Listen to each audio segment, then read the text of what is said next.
Hola, ¿qué tal amigos? Mi nombre es Nicole y el día de hoy les voy a contar un poco sobre la historia de la computadora.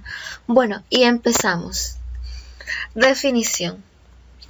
Si bien existen antecedentes de esta máquina que podrían remontarse a la creación del ábaco y otras invenciones posteriores a lo largo de los siglos, fue en el siglo XX donde se desarrollan equipos de computación operativos. Antecedentes históricos de la computadora. 2000 años antes de Cristo. El ábaco fue creado. Su antecedente más antiguo se encuentra en China. El mismo es una clase de ordenador muy útil porque uno puede ver físicamente la suma en columnas.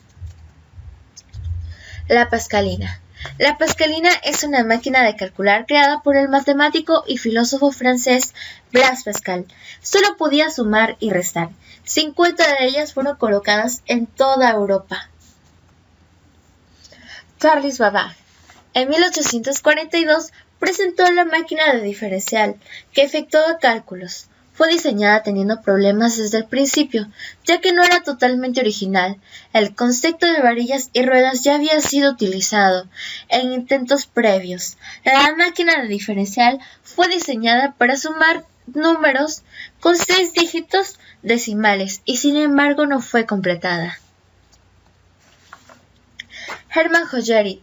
En 1890 creó una tabuladora capaz de leer tarjetas perforadas.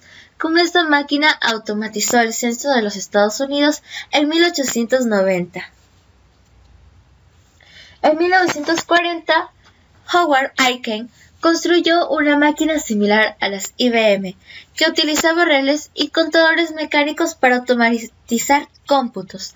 Fue la computadora Harvard Mark I.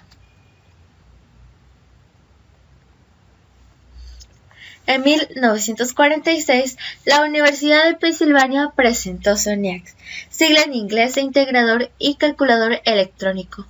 Fue la primera computadora electrónica del mundo. Fue pensada en primera instancia para el desarrollo del cálculo balístico que sería empleado en la Segunda Guerra Mundial. Pero el conflicto terminó antes de que esta máquina estuviese terminada. La primera generación, principios de la década de los 40.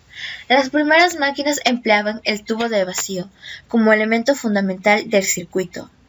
El tubo de vacío era un elemento que tenía un elevado consumo de corriente, lo que generaba mucho calor, además de tener una vida media muy breve.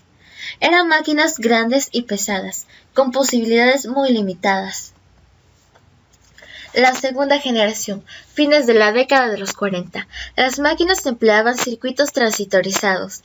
El consumo de corriente es mucho menor. Estas máquinas empleaban además algunas técnicas avanzadas, no solo cuanto a electrónica, sino en cuanto también a informática y proceso de datos, como por ejemplo, lenguajes de alto nivel. Tercera generación. Las placas de circuito impreso con múltiples componentes pasan a ser reemplazadas por los circuitos integrados.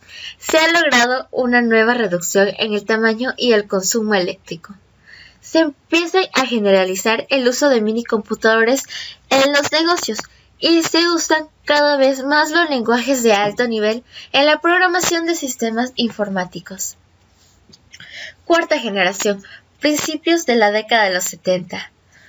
Pueden ser reconocidas como una variación de la tercera generación y se caracteriza por la utilización de memorias electrónicas en lugar de los núcleos de ferrita, aumentando enormemente las capacidades de esta.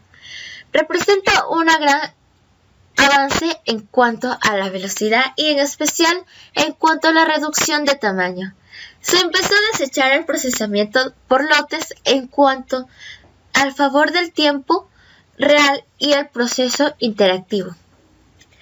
Se integran redes computacionales interconectadas entre ellas, dando origen a la arquitectura de sistemas distribuidos.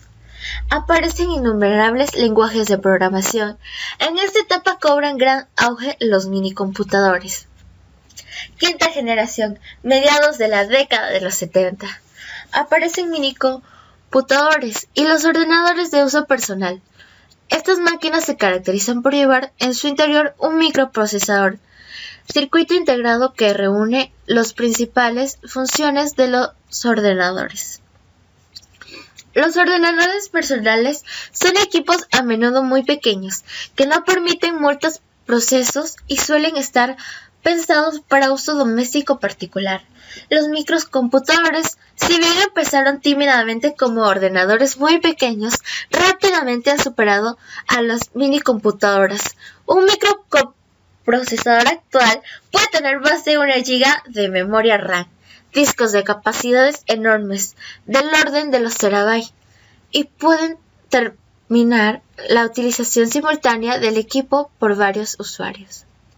Muchas gracias, espero que te haya gustado el video y por favor denle like y comenten. Gracias.